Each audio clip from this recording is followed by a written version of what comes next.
دوستان گرامی، محترم مهمانان و هواداران جدا،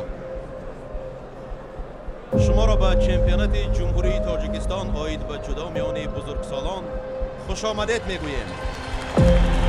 برای گشاده اعلان نمودن چمپیونات جمهوری تاجیکستان آید به جدا سخن به پرزیدنت فدراسیون جدای تاجیکستان محترم اسماعیل محمدزاده.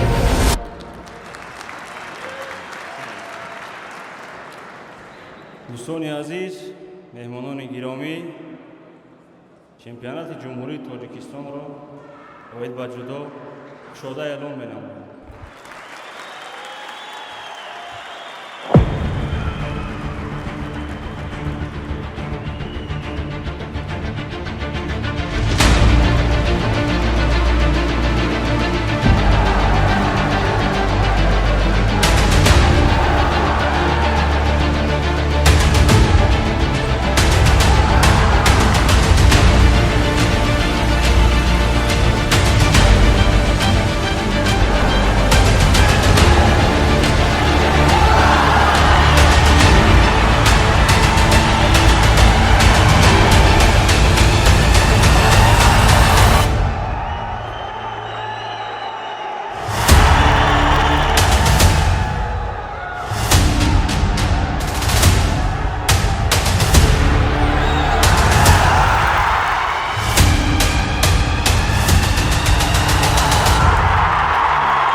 به خاطر جداکاران تاجیک دوام 32 سال صاحب استقلالی در مسابقه های بین المللی پرچم دولتی تاجیکستان بارها پرافشان و سرود ملی صدا گردیده است.